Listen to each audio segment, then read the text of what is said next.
When it comes to real change, especially the kind we want for ourselves and for our kids, it's not just about goals and habits, it's about identity. If New Year's resolutions really worked, we wouldn't need to keep setting the same ones every January. Most resolutions fail not because we're lazy or broken or bad at follow through, but because of how we set them. So we start the year with this huge surge of pressure. Our brain, by the way, is wired for familiarity and efficiency, not for giant overnight transformations. It loves what it already knows, even when what it knows isn't great. So when you think things like new year, new me, or this year I'm gonna be a totally different person, but you don't update your identity, your brain is still running the old script. Welcome to Parents and Teens Rising, the podcast that bridges the gap between parents and teens and helps families thrive. I'm Jasmine Chandler, teen and parent coach, wilderness rites of passage guide, and founder of Guided Passages. After over 16 years of working with young people, I know how challenging and rewarding these years can be. Each week, we'll explore real conversations, practical tools, and fresh perspectives to help you connect with your teen, support their confidence, and navigate the ups and downs. Let's rise together. Hey everyone, welcome back into the podcast. Before we dive into today's episode, I have a really big announcement that I am so excited to share with you. I just opened the doors to something I've been dreaming up for quite a while now, and it is the Parents of Teens Rising Circle community, my brand new parent coaching membership, which is going to be hosted inside the school app. This is a space for parents of tweens, teens, and young adults who want ongoing support, real tools, and a community that gets it as you navigate this season with your kids. Inside the Parents of Teens Rising Circle, you're going to get my full Rooted in Connection parent coaching course, all the core teaching practices and tools in one place. You're going to get ongoing monthly workshops with time for Q&A and 1 to 2 hot seat coaching sessions so you don't have to do this work alone. A parent community space where you can connect, share wins and struggles, and feel less isolated, and a growing resource library of workshops, scripts, and nervous system tools you can come back to whenever you need a reset. And because you're here at the beginning, you can join as a founding member at the special rate of only $7 per month with the ability to cancel at any time. Founder member pricing is truly less than the cost of a fancy cup of coffee, and you get an entire coaching course, community, and ongoing support in your corner. There are only 25 spots for founding members, and after that, the price is going to go up to $24 a month. And I honestly can't believe I'm offering this much for that price, but I really wanted to create something accessible for my community, and this is how I've decided to do it. Doors just opened. Founding member spots are limited, and once they're gone, this pricing will go away. So if you've been wanting more support, this is your moment. Don't walk, run. I cannot wait to welcome you inside the Parents of Teens Rising Circle. You'll find the link to join in the show notes. And now let's get back to this episode. We have made it. This is week 4 of my 4-episode mini-series, The Up-Level Reset, 4 Simple Shifts for a Stronger 2026. This was created to help you and me head into the new year with more clarity, intention, and self-trust. I hope you've gotten a lot out of the episode so far and that you're going to get a lot out of today's episode as well. So over the last 4 Wednesdays of 2025, I've been bringing you one reset each week to help you let go of what's no longer serving you and step into 2026 feeling more grounded, hopeful, and aligned. So in week 1, we focused on where you place your attention and how that shapes your emotional world and your relationships. In week 2, we went deeper into what you believe, the stories you carry about yourself, your life, your teen, and what's possible. In week 3, we explored courage and trust, really listening to your inner voice, laying down what you were never meant to carry alone, and taking aligned action toward a life that fits you. And today in week 4, we're closing out the series with a powerful New Year's identity reset, what you're ready to release from 2025, who you're becoming in 2026, and why most New Year's resolutions don't work, and how you can do it differently this year from the inside out. Because when it comes to real change, especially the kind we want for ourselves and for our kids, it's not just about goals and habits. It's about identity. It's about who you're practicing being every single day. All right, so let's start with the obvious. If New Year's resolutions really worked, we wouldn't need to keep setting the same ones every January. Most resolutions fail not because we're lazy or broken or bad at follow through, but because of how we set them. They usually tend to be really outcome based, like I'm going to lose 20 pounds, or I'll never yell again, or I'll work out every single day. Or they might be all or nothing. So I either do this perfectly or I'm a total failure. Or sometimes they're really willpower driven, as if we can fight biology and habit and exhaustion with sheer force. And underneath many resolutions is a quiet belief like, I'm not enough until I change this, or once I fix this, I'll finally feel better. So we start the year with this huge surge of pressure. Our brain, by the way, is wired for familiarity and efficiency, not for giant overnight transformations. It loves what it already knows, even when what it knows isn't great. Big dramatic changes feel like a threat, and our nervous system tends to react with resistance. When that happens, we default into old habits when we're tired, stress pulls us back into our survival mode, and one bad day flips into, I already blew it, so what's the point? So when you think things like new year, new me, or this year I'm going to be a totally different person, but you don't update your identity, your brain is still running the old script. So no matter how much you want it to be different this time, your brain keeps repeating old stories like I'm inconsistent, I'm not a person who sticks with things, or I always mess this up. And then when you skip a day on your New Year's resolution, it becomes more evidence of that story. So instead of starting this episode with what do you want to do or accomplish in 2026, I want to ask a different question. Who do you want to become? And what kind of inner story or belief would make that possible? Because goals are really just expressions of identity. The actions we take over time are shaped by who we quietly believe we are. And when we talk about identity-based change, what we're doing is we're shifting from, I want to get in shape this year to, I'm someone who takes care of my body. Or we go from, I should stop yelling at my teen to, I'm the kind of parent who pauses, regulates, and comes back with honesty and connection. So identity-based change is less about the giant outcome and more about the kind of person you're practicing being. All right, so here are a few examples. So instead of, I'll work out 5 days a week, you could try something like, I'm a person who takes care of my body. Instead of, I'll never lose it on my teen, you can try, I'm a parent who owns my reactions and repairs when I mess up.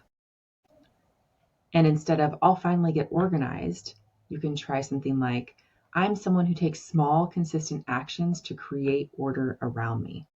And this really matters so much because your identity drives your choices automatically.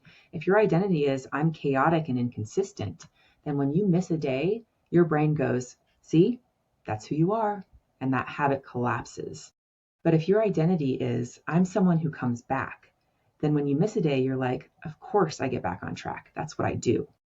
And this is so huge for parenting teens too, because if you hold an identity like, I'm failing as a parent, or my teen and I are just disconnected, your brain will keep scanning for evidence that supports that story. But if you begin to shift into something like, I'm a parent who's learning and growing, or we're a family that comes back to connection even after hard moments, what happens is you start reacting differently in arguments and repairing more quickly and noticing the small wins between you and your teen that were always there but didn't fit the old identity. So they often get missed. So identity is like the container that all your habits live inside. If you don't update the container, the habits don't have anywhere to go. So I was listening to one of my favorite creators the other day. Her name's Emily McDonald, and she has an Instagram account that's called M on the Brain, and she also has a podcast that's called Planet M. And she said something that really resonated with me. She said that all of our beliefs are limiting beliefs. So whether they're the beliefs you want or the beliefs you're trying to let go of, your beliefs, no matter what they are going to put you in a box and shape the reality that you see. But you get to choose your box. So the real question becomes, which box do you want to be living in this year? Right? We get to create that for ourselves. All right, so the next thing I want to talk about is how when we are trying to accomplish something in our life or manifest something or create a new identity, what we're really trying to do is create a new feeling inside, right? We want the thing because we want to feel a certain way, all right? And so if we can really identify what the feeling is that we're trying to create and start to find more opportunities to have that feeling now, we are going to become more of an energetic match for that thing that we are craving. All right. So the goals that we choose are always tied to a feeling we want more of. So before we talk about what we want to do in 2026, let's get really honest about the feeling that we're craving underneath those goals. So if your goal is something like, I want to lose weight, maybe what you really want is to feel energized, confident, or comfortable in your skin. And if you have a goal around having a closer relationship with your teen, maybe the deeper desire is to feel connected, at ease, trusted, or like you're on the same team. Or if your goal is to earn more money in 2026, maybe the feeling underneath that is that you want more safety or freedom or more breathing room. So when we don't slow down to identify the feeling beneath the goal, we can spend a whole year chasing outcomes that don't actually give us what we're hoping for. So I want you to ask yourself, what is the feeling I'm really after in 2026? Is it calm, confidence, joy, freedom, connection, aliveness, empowerment, self-respect, peace in your home? Right? So identify that feeling or feelings. And from there, the next question is, how can I become an energetic match for that feeling now before anything changes on the outside? So that might sound a little bit like out there or woo-woo or something like that, but it's actually really practical. Being an energetic match just means you practice feeling a little bit of that emotion now, and you build small daily rituals or habits that let your brain and body experience that state more often. And once your nervous system starts to know that feeling, you're going to be a lot more likely to notice and choose and create situations that reinforce that feeling, and to, steer away from situations or experiences or relationships that go against that feeling, right? So, for example, if you want more peace at home, you might practice being the person who takes one intentional pause before responding, who goes outside for 3 deep breaths, or who turns the music down and speaks more slowly at dinner. Or if you want more confidence, you might practice 30 seconds of standing tall with your shoulders back and breathing deeply and saying some affirmations like, I've got this, or I'm allowed to take up space. Or if you want more connection with your teen, you might practice one small daily moment where you actually connect with them, a hand on their head as you walk by, a squeeze of their arm, a hug in the kitchen, watching a movie together on the couch. So basically what we're doing is we're not waiting for the big result to show up to feel those feelings. You're being the person now who lives in that feeling, even in tiny doses, and then your life slowly rearranges around that. So once you're clear on the feeling you're actually after and you start living as an energetic match for it, the next question is, how do you rewire your brain so this isn't just a moment of inspiration, but your new normal? This is where the neuroscience of change really comes in. Tiny repeated wins are what actually teach your brain, this is who I am now. Your brain changes through repetition and experience, not through one giant decision. Neuroplasticity means your brain is constantly wiring and rewiring itself based on what you repeat. So when you think a thought often, it becomes a well-worn path in your mind. And when you act in a certain way over and over, your brain strengthens that pathway, making it faster and easier to travel next time. So if for years your pattern has been to set big goals, burn out, and then feel ashamed, your brain is going to have strong wiring around starting intense, crashing, and looping in self-criticism. So an identity reset interrupts that loop. So instead of new year, new me, I'm going to change everything on January 1st, we shift into new year, truer me, and I'm going to practice one small habit that matches who I'm becoming. So think of it as upgrading your inner operating system. You're choosing a new focus, so what you notice, new beliefs, what you decide is possible, a new identity, who you're practicing becoming, and then new actions, tiny repeatable steps that are aligned with that identity. And then each tiny win is like casting a vote for the person you're becoming, and you're building trust with yourself. So when you do this consistently, your brain and your nervous system start to expect, I'm the kind of person who follows through in small ways. I'm the kind of parent who comes back to connection after conflict. And we're the kind of family that grows and learns together. or whatever it is that you're creating, right? Change becomes less of a dramatic event and more of a gentle rewiring over time. All right, so let's put this all together with a little vision work. One of the really cool things about your brain is that it doesn't fully distinguish between something you vividly imagine and something that's happening in real time. When you visualize an outcome you want or your ideal self and really get crystal clear on what that would look and feel like, who you would be, how you would act, how you'd show up in your relationships, what your home would feel like, what you'd be proud of at the end of the day, you're actually teaching your brain, this is for me. That's why visualization is so powerful. It's also why I've been encouraging you throughout this series to do a daily guided meditation or listen to affirmation tracks in the morning, because that's one way of training your brain and nervous system to start expecting the life you want instead of rehearsing the one you're trying to grow out of. And when I first sought out coaching support for myself, when I was really struggling as a parent, especially in my relationship with my preteen son, this is exactly where my coach started with me.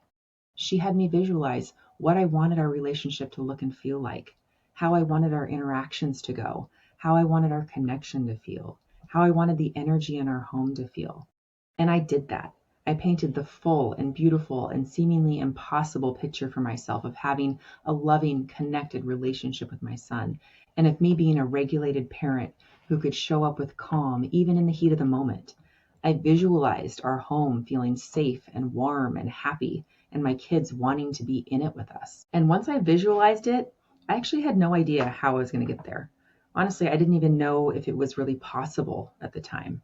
But that simple visualization session set me on the path I'm on right now.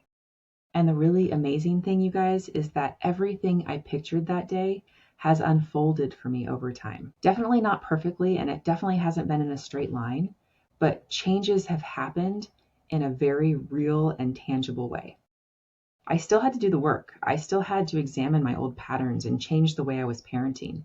But that vision reoriented something inside of me. It broke the illusion that I was trapped in old habits that didn't serve me and showed me that another way really was available for me. And from there, I just started being the person I saw in that vision. I started showing up as her. I started taking the actions she would take. I started speaking and repairing in the ways she would. And I started making choices that aligned with the energy I wanted in my home. And the beautiful thing is that as I did that inner work on myself, my kids shifted too. Our kids are constantly reading our energy. When I learned to lead with more calm, connection, and repair, they slowly learn to regulate and relate differently too. So I want to do this with you right now, the same way it was done with me. I want to walk you through a short visualization to help you create your own version of that. So if you're able, find a comfortable seat and close your eyes. And if you're driving or walking, that's okay too. Just keep your eyes open and follow along with me.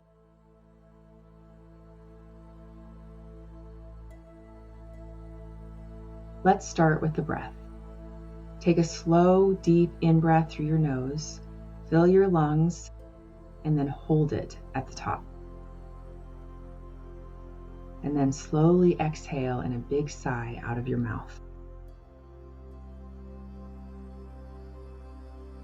Now let's go ahead and do that 2 more times. Inhale, hold it at the top, and a big sigh to release it. 1 more time. Inhale, hold, and release. Go ahead and let your shoulders drop. Unclench your jaw. Soften your forehead. Now, go ahead and drop your attention inward into your inner knowing, your higher self, the deepest desires of your heart. And I want you to begin gently imagining. What do you want for yourself in this next season? Not just what you want to do, but who you want to be. What do you want for your parenting journey? What do you want for your life, your energy, your health, your relationships, your work, your sense of purpose. Let a scene start to form in your mind. Maybe it's you 1 year from now at the end of 2026. Maybe it's even further in the future. Where are you? What does your day look like? What are you doing that feels aligned and meaningful? How does your home feel when you walk in the door? Notice all the details. What do you see? What do you hear? How does your body feel on an ordinary day in this version of your life? Now bring your parenting into the picture. How are you showing up with your teen or young adult? What is your energy like when they walk into the room? How do conversations feel, even on the hard days? See yourself responding the way you want to respond. Maybe you're pausing before reacting. Maybe you're asking a curious question instead of lecturing. Maybe you're sitting on the couch next to them watching a show or laughing over something small. Let yourself feel the connection you want there.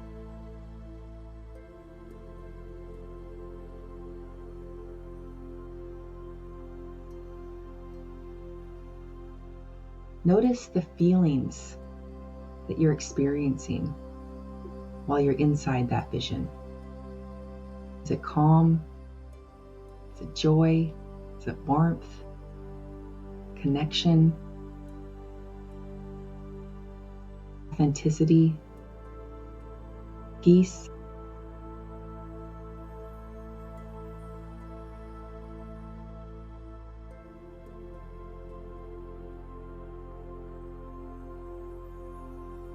Now zoom the camera out a little. What are you doing for you in this vision? How are you caring for your body, your mind, your heart? How are you using your gifts? What are you feeling deeply grateful for? Let yourself really soak it in for a few breaths. Inhale into that feeling. Exhale and let it spread through your chest and your shoulders and your jaw and your hands. Stay with this for just a moment. Remind yourself, this is me. This is a version of me that is real and possible and already on its way.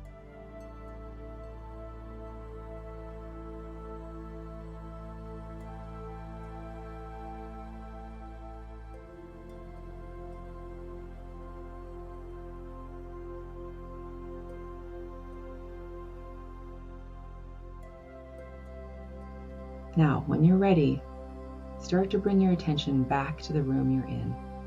Feel your feet on the floor or your body in the chair. Wiggle your fingers and toes. Take one more big, deep breath in and a slow, steady breath out. And when it feels right, gently open up your eyes. And before you rush on to the next thing, do a tiny inventory here. How do you feel right now compared to before we did that visualization? What emotions showed up most strongly in that future version of you?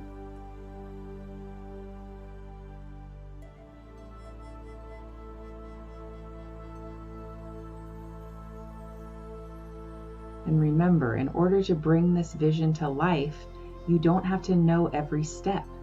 You do need to start showing up as that version of you now, though, in small ways. What you're really trying to manifest isn't just the outer stuff, it's the inner feeling you had in that scene.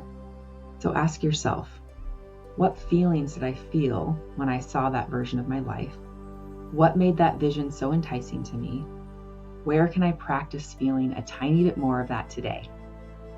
When you live into those feelings now with the tools from the last 3 episodes of shifting your focus, upgrading your beliefs, and choosing courage and trust, you start to become an energetic match for your future self. And over time, your outer life will start to catch up to the inner story that you've chosen and that you keep putting on repeat.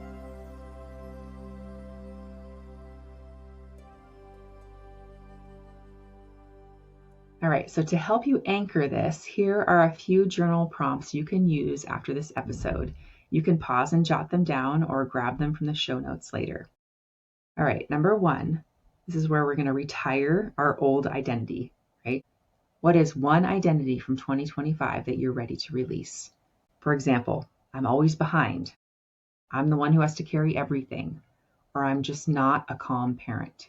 And then ask yourself, how has that identity been limiting you or your family? Number 2, who do you want to be 1 year from now as a human and as a parent?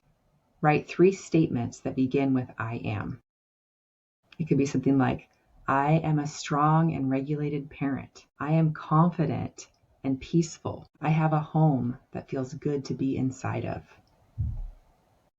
Number 3, this is the feeling you're calling in. What is one core feeling you want more of in 2026? Is it calm, connected, confident, freedom, joy, whatever it might be? And then what is one small practical way you can give yourself a taste of that feeling this week with what you already have? And then number 4 is putting the vision into action. So looking back at your visualization, what is one simple action your future self takes regularly? And what is the smallest version of that action that you can start practicing this week? Okay, so let's go ahead and do a quick recap of what we explored today. We talked about why most New Year's resolutions don't work, because they're outcome-based, they're all or nothing, and they're not rooted in an identity shift. We talked about identity-based change, so moving from I want to fix this to I'm the kind of person who, so that your habits line up with who you're becoming. And then we talked about identifying the feeling beneath the goal, so really getting clear on the emotion you're really chasing and becoming an energetic match for that feeling now. And then we moved into the neuroscience of change, how repetition, tiny wins, and consistent action gently rewire your brain and nervous system over time. And then we finished off with creating your vision. So we used a visualization to show your brain what's possible. It was all about stepping into that future version of yourself and beginning to live from that identity now, especially in how you show up as a parent. So at its core, this whole mini series has been about one thing. You don't have to drag the old story of 2025 into 2026, and you are allowed to choose who you're becoming next. All right, so if this series helped you even a little, if your focus has shifted, your beliefs have softened, or your courage has woken up, or maybe your vision for yourself and your family feels a little bit more clear, I really want you to honor that. Write it down. Name the identity you're stepping into. Tell a friend. Send me a DM and share one thing you saw in your visualization that you're choosing to move toward in 2026. And remember, change does not happen in one big dramatic New Year's moment. It happens in these small, quiet choices. What you decide to focus on, what you decide to believe, who you practice being, and the next gentle, aligned step you take. So as we close out the up-level reset, I want you to remember you are not late, you are not behind, and you're already in the process of becoming. You already are you. Right? You came in as you into this planet, right? You're just remembering yourself. You're just stepping more fully into yourself. You're just saying yes to who you are. And just a quick reminder, if this whole series lit something up in you and you're wanting more support as you step into 2026, don't forget that doors are officially open for the Parents of Teens Rising Circle, my new parent coaching membership and community. I've put my entire Rooted in Connection parent coaching course inside, along with live support, tools, and ongoing guidance for less than the cost of a fancy cup of coffee if you come in as a founding member. And those spots are limited, right? So if you know you want in, head to the link in the show notes and grab your spot. And if you made it all the way through this 4-part up-level reset, that is so awesome. You are amazing. And I'm truly honored you spent this time with me. If this podcast has supported you, it would mean the world to me if you'd take a moment to rate and leave a quick review wherever you listen. And please, please drop me a DM on Instagram at jasmine.guidedpassages and tell me your biggest takeaway from the series, what resonated most, or who you're becoming in this new year ahead. I would absolutely love to celebrate it with you. Thank you so much for spending these last 4 Wednesdays of 2025 with me. I am cheering you on as you step into 2026 with more intention, more self-trust, and more belief in what's possible for you and your teen. I hope you have a beautiful new year, and I will see you in the next episode of the podcast. Bye, everyone. Did you enjoy the show? If so, would you take 30 seconds to subscribe so you don't miss an episode? Leave a quick review so more parents can find these conversations, and maybe even share this episode to your stories. And if you want to connect, please send me a DM on Instagram. I'm at jasmine.guidedpassages, and that's Jasmine with a Y. Thanks so much for being here, and I'll talk to you next week.